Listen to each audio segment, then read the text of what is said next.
자, 오늘 우리에게 주신 말씀은 말라기서입니다. 말라기서 4장, 구약성경 제일 뒤에 제일 끝에 4장 4절로 6절 말씀입니다.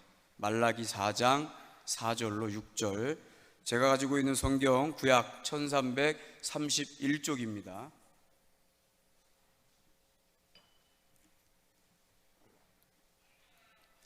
다 찾으신 줄로 알고 우리 합독하겠습니다. 4절에서 6절. 자, 같이 읽습니다. 시작. 너희는 내가 호렙에서 온 이스라엘을 위하여 내 종 모세에게 명령한 법 곧 율례와 법도를 기억하라. 보라, 여호와의 크고 두려운 날이 이르기 전에 내가 선지자 엘리야를 너희에게 보내리니 그가 아버지의 마음을 자녀에게로 돌이키게 하고 자녀들의 마음을 그들의 아버지에게로 돌이키게 하리라. 돌이키지 아니하면 두렵건대 내가 와서 저주로 그 땅을 칠까 하노라 하시니라. 아멘. 오늘 설교의 제목을 한번 같이 따라해 보겠습니다. 비전을 공유해야 할 시대. 네, 오늘 이 시대가 비전을 함께 공유해야 할 시대라. 말씀을 묵상하는 가운데 그런 메시지를 주셨습니다. 가정도 그렇고 우리 교회도 그렇고 더 나아가서 또 우리가 살아가는 우리 사회도 이 나라도 민족도 비전을 함께 공유해야 되겠다. 그런 메시지, 그런 하나님의 마음을 주시는 것 같습니다. 오늘 이 말라기서의 배경, 개관을 잠깐 해드린다면 말라기서는 바벨론 포로로 유대 백성들이 70년간 있었잖아요. 유다 왕국이 망하고 또 3차에 걸쳐서 포로로 끌려가게 됩니다. 바벨론으로. 그런데 그 바벨론 왕국이 얼마 못 가서 멸망하게 되죠. 그러면서 바로 바사 제국이 세워지게 됩니다. 그래서 고레스 왕 때 칙령을 통해서 3차에 끌려간 포로가 또 3차에 걸쳐서 예루살렘 유대 땅으로 다시 귀환을 하게 됩니다. 1차 귀환 때는 유다 총독이었던 수룹바벨을 통해서 537년경에 약 한 4만 9천 명의 유대인들이 돌아오게 됩니다. 그래서 수룹바벨이 성전을 재건합니다. 그리고 2차 때는 약 한 458년경인데 기원전, 그때는 제사장이었던 에스라를 통해서 또 2차로 귀환을 하게 됩니다. 그리고 에스라가 한 일은 뭐냐 하면 신앙개혁 운동을 합니다. 그래서 이방인들과 결혼하는 것을 금지합니다. 왜냐하면 그 당시에 유대의 땅으로 돌아갔더니 이방인들이 바벨론에 의해서 멸망당했기 때문에 이방인들과의 여러 가지 문화 다 이렇게 섞여 있었기 때문에 특히 가장 큰 문제가 됐던 결혼 문제만큼은 개혁을 해야 되겠다. 그래서 에스라 제사장이 이방인들과의 결혼을 금지하는 그런 것을 제정하게 되죠. 그리고 3차 때가 바로 이제 느헤미야도 그 당시에 유대 총독이었습니다. 느헤미야를 통해서 3차 귀환을 약 기원전 444년경에 합니다. 근데 바로 말라기서가 정확한 연대를 우리가 추정할 수는 없지만 대략적으로 기원전 444년, 그러니까 3차 포로 귀환이 하던 그 시대부터 430년 그 어간에 기록됐을 것이다 라고 이렇게 이야기를 합니다. 그런데 오늘 말씀에서도 우리가 잠깐 읽어봤지만 이 말라기가 말라기서를 기록했던 당시의 시대적인 상황이 마치 지금 우리나라의 상황과도 많이 유사하다, 흡사하다, 그러한 마음이 들고 또 그러한 생각을 지울 수가 없습니다. 어제가 혹시 무슨 날인지 아십니까, 여러분? 어제가 무슨 날이었는지 아세요? 어제가 수능일이었죠. 참 신기한 것은 30년 전이나 20년 전이나 40년 전이나 대학 그때 뭐였죠? 학력고사였죠. 저희 때 학력고사 봤을 때나 또 수능으로 바뀌었을 때나 왜 시험 보는 날, 특히 대학 입시를 위해서 준비하는 시험 볼 때는 왜 이렇게 추운 건지 모르겠어요. 일정이 이렇게 좀 당겨졌는데도 불구하고 꼭 수능 시험 때가 되면 날씨가 추워집니다. 여러분, 우리 학생들이, 우리 자녀들이, 청년들이, 청소년들이, 고3들은 자기들이 시험을 봐서 준비해야 되는 거니까. 그러나 또 재수하고 삼수하는 학생들, 청년들도 어쨌든 대학을 가서 또 사회에 진출하고 성공을 해야 되잖아요. 그런데 여러분, 그것만이 다가 아니라 우리의 자녀들이 그것으로 만족해 하지 않고 하나님의 뜻대로 말씀 안에서 예수로 말미암아 살아갈 수 있도록 이 시대가 우리가 그것을 위해서 기도해야 될 터인데, 어느 순간부터 우리도 그런 것들을 잃어버리게 되고 망각하게 되고 그냥 자녀들이 어떻게든 잘 되면 하는 그런 마음뿐, 정말 저들이 영적으로 하나님을 잘 섬기고 하나님의 뜻대로 살아가야 할 텐데 라고 하는 그런 마음은 있으나 아이들을 우리가 잘 인도하지 못하고 가르치지 못하는 그러한 일들이 지금 이 시대에도 비일비재하게 벌어지고 있어요. 그런데 마찬가지로 말라기서가 기록됐던 이 시대에도 그들이 포로로 끌려간 이유가 있었잖아요. 하나님의 말씀을 떠났어요. 하나님의 말씀에 순종하지 못했어요. 오늘 말씀 4절에서 보면 모세가 호렙에서 하나님의 말씀을 받았어요. 그래서 그 말씀을 가르쳤습니다. 그리고 세대 간에 세대가 지나고 몇백 년이 지나도록 하나님의 말씀을 통해서 하나님의 백성들에게 가르치고 그 말씀을 지키도록 그렇게 했음에도 불구하고 하나님의 백성들이 말씀을 떠나게 되었죠. 그래서 포로로 끌려갔잖아요. 근데 결국은 3차에 걸쳐서 귀환을 했어요. 그러면은 이 백성들이, 자손들이 정신 바짝 차려서 하나님의 말씀대로 우리 부모들이, 우리 조상들이 그렇게 살지 못했기 때문에 우리가 이런 어려움을 겪었구나라고 생각하고 깨닫고 말씀대로 하나님과 관계를 깨트리지 아니하고 잘 살았으면 됐을 텐데, 여러분 그렇게 살지 못했습니다. 말씀을 기억하라 그랬는데 이 백성들이 말씀을 기억하지 못했어요. 그래서 6절에 보면 이런 말씀이 있죠. 6절에 같이 한번 읽어볼까요? 시작. 그가 아버지의 마음을 자녀에게로 돌이키게 하고 자녀들의 마음을 그들의 아버지에게로 돌이키게 하리라. 아버지와 아들, 부모와 자식, 요 부모와 자녀지간에 함께 할 수 있는, 하나님의 말씀대로 살아야 하고 하나님의 말씀대로 그렇게 행해야 함에도 불구하고 그러한 부분에 있어서 부모 세대와 자녀 세대 간에 이걸 하나 되지 못하도록 공유하지 못했다라는 얘기입니다.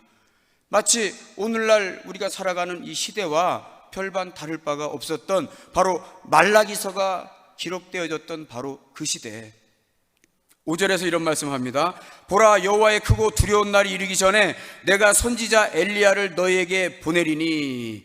여호와의 크고 두려운 날에 마지막 때를 말하는 겁니다. 그런데 여기서는 그 두려운 날이 이르기 전에 내가 선지자 엘리야를 너희에게 보내리니, 여기서 말하는 선지자는 400년 후에는 침례 요한으로 나타나지요. 그러나 궁극적으로는 예수 그리스도를 그가 나타나실 것에 대해서 이야기는 하고 있는 거지만, 어쨌든 400년 후에 침례 요한이 나와서 회개를 선포하고 예수께서 행하실 일에 대해서 그 길을 예비하는 일을 하게 됩니다. 그러나 말라기서에서 어쨌든 선포하고 교훈으로 주는 메시지는 하나님의 말씀을 통해서 세대 간에 비전을 공유해야 되는데, 하나님의 말씀으로 하나님의 뜻을 품고 그것을 공유해야 되는데 그러지 못했다. 그것에 대한 경고의 말씀입니다.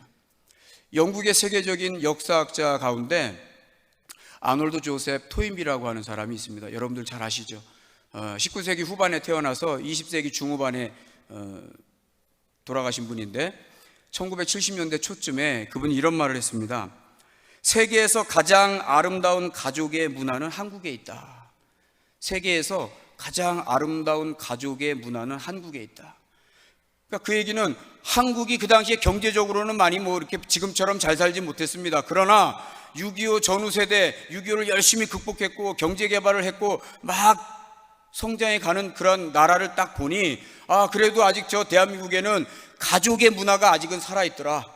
자녀와 부모 세대 간에 1대, 2대, 3대가 살면 할아버지, 아버지, 당대의 3대가 가족의 문화라는 것을, 전통을 잘 지키면서 살아가고 있더라 라고 그렇게 평가했다는 거죠. 그런데 여러분, 오늘날 보세요.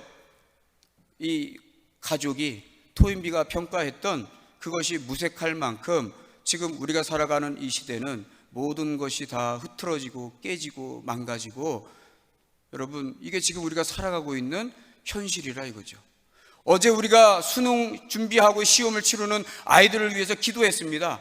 그 아이들을 위해서도 이 세상에서 성공하는 것으로 만족해야 할 것이 아니라 그 아이들이 우리 부모 세대가 가지고 있는 이 꿈을 같이 꾸고 품고 나아갈 수 있도록, 그 비전을 공유할 수 있도록 여러분 우리가 그것을 위해서 기도해야 될 줄로 믿습니다.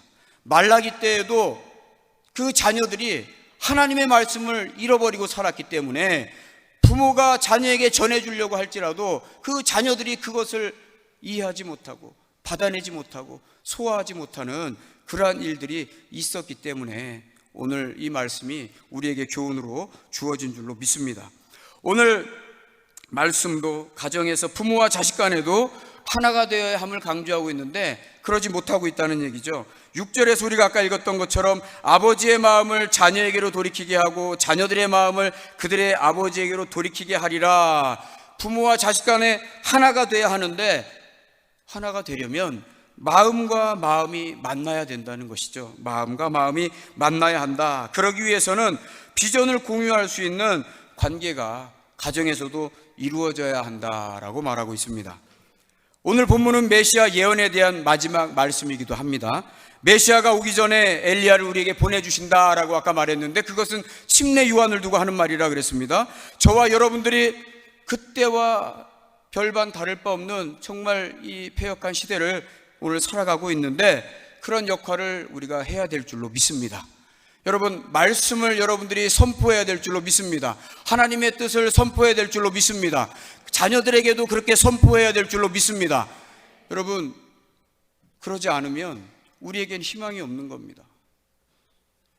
유대에도 희망이 없었던 것처럼 우리에게도 그렇게 계속 함께 하나님의 뜻, 하나님의 말씀으로 그 하나님의 비전을, 꿈을 공유하지 못하면 우리에게도 희망이 없는 겁니다. 세대 간의 관계, 비전의 공유에 대해서 오늘 본문은 우리에게 그런 이야기를 해주고 있는데 세대 간의 비전을 공유하려면 어떤 관계가 성립이 돼야 됩니다. 그 관계가 어떤 관계냐 하면 하나님으로 말미암는, 하나님으로 인하여서 하나가 되는 그런 관계를 우리가 유지해야 된다는 거죠. 근데 이것은 사람의 능력으로 되지 않는다고 했습니다. 하나님의 능력으로 된다고 그랬어요. 자, 말씀을 한 군데 봅니다. 스가랴서 4장 6절을 한번 봅니다. 스가랴서 4장 6절 같이 한번 읽습니다. 시작.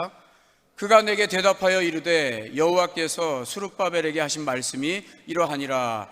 만군의 여호와께서 말씀하시되 이는 힘으로 되지 아니하며 능력으로 되지 아니하고 오직 나의 영으로 되느니라. 자, 여기 말씀해 보면 우리의 능력으로는 되지 않는다 그랬습니다. 하나님의 영으로 된다라고 이렇게 말하고 있습니다. 여러분, 가정도 가족도 하나 되게 하고 가정을 세워가는 것은 우리의 능력으로 되지 않습니다. 우리의 힘으로 되지 않습니다. 그러나 하나님이 나와 함께 하셔서 하나님이 저와 여러분들과 함께 하시고 우리의 가정과 함께 하시면 우리의 가정은 바로 설 것이고 부모와 자식 간의 세대 간의 갈등도 없어질 줄로 믿습니다. 해결될 줄로 믿습니다. 아멘. 전문가들은 세대 간의 갈등을 두고 이렇게 말합니다. 세 가지로 정리를 해서 말하는데요. 첫 번째, 진실하고 정직한 마음이 있어야 된다. 서로 간에 진실하고 정직한 마음이 있어야 된다. 모든 만남에는 진실하고 정직한 마음이 있어야 한다는 말인데 우리가 살아가는 이 사회에서 가정이든지 직장이든지 또는 교회에서든지 간에 서로 간에 진실하고 정직한 마음이 있어야 한다. 하나님과의 관계도 마찬가지입니다. 열왕기상 3장 6절에 보면 같이 봅니다. 솔로몬이 이르되 주의 종 내 아버지 다윗이 성실과 공의와 정직한 마음으로 주와 함께 주 앞에서 행함으로 주께서 그에게 큰 은혜를 베푸셨고 주께서 또 그를 위하여 이 큰 은혜를 항상 주사 오늘과 같이 그의 자리에 앉을 아들을 그에게 주셨느니라. 자, 여기 보면 마음을 이야기합니다. 진실한 마음, 정직한 마음. 여러분, 진실과 정직한 마음으로 서로 간에 그렇게 대해야 관계가 성립이 될 수 있다. 두 번째는 겸손한 마음이 있어야 한다고 합니다. 두 번째는 겸손한 마음이 있어야 한다. 서로 간에, 피차 간에. 시편 149편을 한번 보겠습니다. 시편 149편 4절을 같이 봅니다. 시작. 여호와께서는 자기 백성을 기뻐하시며 겸손한 자를 구원으로 아름답게 하심이로다. 여러분, 부모와 자식 간의 관계는 수직 관계죠. 그러나 원만한 부모 자식 간의 이 관계가 비록 수직 관계라 할지라도 이것이 원만한 관계가 이루어지려면 부모와 자식 간에도 겸손한 마음이 있어야 된다라는 거죠. 겸손한 마음은 기다림에서 나온다라고 이야기를 합니다. 또 이 기다림은 곧 사랑이다라고 이야기합니다. 그런데 기다림의 근원이 사랑이다라는 거죠. 그래서 고린도전서 성경에도 13장 4절의 말씀에 보면 사랑은 오래 참이다라고 이야기를 합니다. 사랑은 오래 참은 기다림이다. 그러니까 기다림 속에서 서로 겸손한 마음으로 피차간에 그렇게 섬겨줄 수 있다라는 거죠. 세 번째는 서로 믿어주어야 한다는 겁니다. 서로 믿어야 한다. 신뢰관계가 있어야 된다는 거죠. 누군가가 나를 믿어주고 신뢰할 때 힘을 얻어 다시 일어설 수 있다. 재기할 수 있다. 그러나 누군가를 믿어주지 않고 신뢰하지 못한다면 그가 일어서고 다시 재기하는 데는 힘이 든다. 여러분 잘 알고 있는 것처럼 미국의 제너럴 일렉트릭스의 그 잭 웰치 회장이 있는데요. 그가 어려서부터 부모님 속을 많이 썩였나 봐요. 그리고 인정을 많이 못 받았던 것 같아요. 그 책에 보면 그 어머니가 잭 웰치에게 그랬답니다. 너는 할 수 있어. 너는 성공할 수 있어. 너는 잘 될 거야. 그가 예수를 믿었는지 안 믿었는지 모르겠으나 어쨌든 그 어머니가 그 아이를 위해서 계속 그를 칭찬하면서 그를 신뢰하고 그를 믿어주고 그를 일으켜 세워주었다는 거죠. 북돋아 주었다는 거죠. 우리가 잘 알고 있는 칭찬은 고래도 춤추게 한다라는 책이 있습니다. 켄 블랜차드 컴퍼니의 CSO, 정보관리자라는 뜻인데 거기에 이 책의 저자인 켄 블랜차드라고 하는 사람이 쓴 책이죠. 이게 25개국 언어로 번역이 된 책이기도 한데 여기서도 보면 칭찬을 하면 고래도 춤춘다에서 볼 수 있듯이 여러분 칭찬을 많이 해줄수록 안 하는 것보다는 물론 그렇다고 남발해서는 안 되겠지만 정말 칭찬이 필요할 때는 칭찬해주고 격려해주고 그를 믿어주고 그를 신뢰한다면 여러분 관계가 세워진다라고 그렇게 정의를 합니다. 여러분도 그렇게 되어지기를 바랍니다. 거기에다 더하여서 우리는 하나님의 말씀을 힘입고 하나님의 뜻에 따라 하나님의 마음을 품고 그렇게 하실 수 있을 줄로 믿습니다. 베드로후서 3장 9절에서는 이렇게 말합니다. 베드로후서 3장 9절을 같이 읽습니다. 시작. 주의 약속은 어떤 이들이 더디다고 생각하는 것 같이 더딘 것이 아니라 오직 주께서는 너희를 대하여 오래 참으사. 여러분 하나님도 오래 참으신다고 합니다. 그런데 우리도 믿음이 있다면 내 안에 예수님이 계세요. 성령이 내 안에 계세요. 그러면 여러분 참으실 수 있기를 바랍니다. 내가 하고 싶은 말이 뭐 여기까지 올라온다 할지라도 여러분 누구 때문에 참는 거죠? 예수 때문에 참는 거죠. 여러분 참으실 수 있기를 바랍니다. 하나님도 우리를 위해서 오래 참으셔 그랬으니까 저와 여러분들도 참으실 수 있도록 우리 자녀들이 조금 잘못한다 할지라도 에베소서 6장 4절에 보면 아비들아 자녀를 노엽게 하지 말라 말합니다. 자녀를 노엽게 하지 마세요. 또 자녀들도 마찬가지로 부모님을 화나게 하지 마세요. 서로가 겸손함으로 서로 믿어주고 신뢰하고 참고 여러분 그렇게 한다면 가정에서 부모와 자녀 세대 간에 말라기서에서 말씀하고 있는 것처럼 부모의 마음이 자녀에게 전달되지 아니하고 자녀의 마음이 부모에게 전달되지 않는 그러한 일이 없도록 우리 세대는 지금 살아가는 이 시대에 우리는 부모의 마음이 자녀에게 전달되어지고 자녀의 마음도 부모가 이해할 수 있는 지금 말씀드렸던 진실하고 정직한 마음으로 서로 간에 또 서로 신뢰하고 서로 겸손하게 섬겨주는 그러한 관계가 이루어진다면 여러분 우리의 가정은 건강한 가정으로 세워질 줄로 믿습니다. 여러분 가정은 하나님이 허락하신 가장 작은 최소 단위의 교회잖아요. 교회는 하나님의 일을 하는 게 사명이죠. 여러분 가정이 지금은 굉장히 수가 작죠. 2명, 심지어는 2명, 3명, 4명, 많아야 5. 결혼했는데 요즘은 자녀를 안 낳아요. 우리 둘이서 잘 살겠다는 거죠.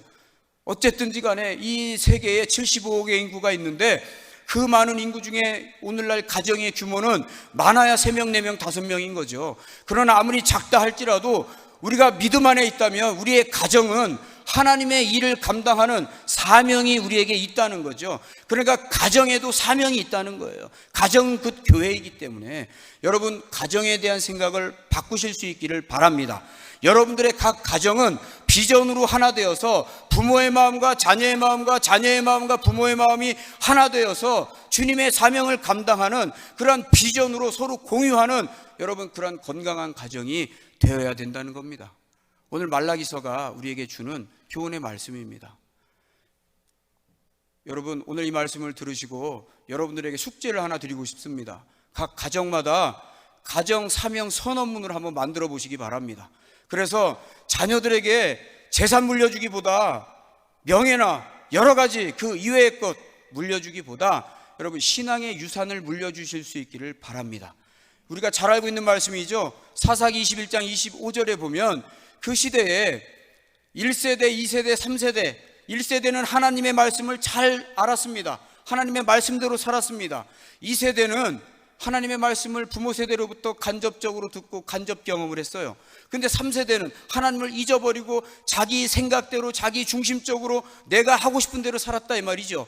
그랬더니 자기 소견대로 옳은 대로 행하였더라라고 사사기 21장 25절에 말하고 있거든요. 바로 말라기서에 포로로 끌려가 다시 돌아왔으면 정신 차리고 살아야 하는데 그 시대에 살았던 사람들도 400년 동안 신구약 중간기 암흑기를 거치는 동안 하나님이 아무 말씀도 안 하셨는데 그 이후로도 계속해서 유다 백성들은 하나님의 말씀을 여러분 떠나 살았단 말이죠. 부모와 자식이 따로따로 놀았다 이거죠. 여러분 내 직분이 뭐냐가 중요한 게 아닙니다. 여러분 신앙으로 말미암아 우리 가정이 하나 돼야 됩니다. 할렐루야. 저와 여러분들의 가정이 하나 될 때, 주님이 주신 사명으로 하나 될 때, 그 비전을 공유할 때 가정이 건강해지고 우리가 섬기는 이 교회 공동체도 건강해질 줄로 믿습니다. 교회가 건강해서 또한 말씀을 전하고 선포하는 일을 게을리하지 않을 때, 말씀을 가르치고 비전을 공유할 때 그 가정도 건강하게 세워질 줄로 믿습니다. 할렐루야. 여러분 그것이 오늘날 우리에게 주시는 이 말라기서를 통해서 우리에게 교훈하시는 하나님의 말씀입니다. 여러분 그렇게 건강하게 세워 가실 수 있기를 주의 이름으로 축원합니다. 아멘. 그래서 여러분들 각자가 정말 비전이 무엇인가라는 것에 대해서 또 고민해 보실 수 있기를 바랍니다. 여러분 우리가 담임 목사님 설교를 통해서 비전에 대해서 들었습니다. 그거는 내가 소원하는 것, 내가 뜻하는 바가 아닙니다. 내 열심이 아닙니다. 하나님이 주시는 꿈, 하나님이 주시는 뜻, 하나님의 열정, 하나님의 열심을 내가 품으면 여러분 그게 하나님의 비전이 되는 겁니다. 여러분 각자에게 주실 거고 여러분 가정에게 주실 겁니다. 그러니까 가정의 가장은 기도하면서 각 가정의 사명 선언문을 만들어 보시기를 바랍니다. 그래서 그걸 같이 가족들이 공유해 나가야 여러분 이 나라가 이 민족이 비전 있고 미래가 있습니다. 이렇게 가면 여러분 미래가 없습니다. 앞날이 없습니다. 그러니까 여러분 그렇게 여러분들이 하나하나 잡아가시고 세워가실 수 있기를 바랍니다. 여러분 가정이 그렇게 되면 교회도 그렇게 될 줄로 믿습니다. 교회도 비전으로 하나 되는 겁니다. 비전 공유해야 되는 겁니다. 목사님을 통하여서 주의 종의 입술을 통해서 하나님이 주시는 꿈과 비전을 여러분 우리가 함께 공유하면서 나아갈 수 있어야 됩니다. 여러분 그게 바로 비전 공동체입니다. 그래서 가정이든 교회든 공통점은 비전을 공유하는 비전 공동체입니다. 믿으시면 아멘 하시기 바랍니다. 아멘. 근데 오늘날 비전의 역류 현상이 생기고 있어요. 비전의 역류 현상. 비전을 함께 하지 못한다는 거죠. 나누지 못하는 건 고사하고 잊어버리고 있어요. 가르치질 못하고 있어요. 비전이 뭔지 생각지도 않습니다. 여러분 이런 비전의 역류 현상이 없어지도록 저와 여러분들이 오늘부터 기도하면서 하나님 저에게 주신 비전이 뭡니까? 우리 가정에 주신 비전이 뭡니까? 내 마음이 자녀에게로 돌아가고 그것을 받은 자녀도 다시 나의 마음을 이해할 수 있도록 그래서 하나님의 마지막 날이 오는 그날까지 하나님 우리가 건강하게 세워갈 수 있는 우리 공동체, 가족 공동체, 우리 교회도 영적인 가족 공동체 하나님 모두가 다 비전 공동체가 될 수 있기를 바랍니다. 여러분 기도하실 수 있기를 바랍니다.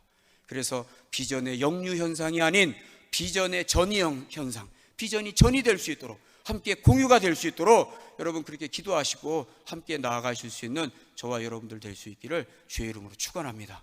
기도하겠습니다. 살아계신 하나님 감사합니다.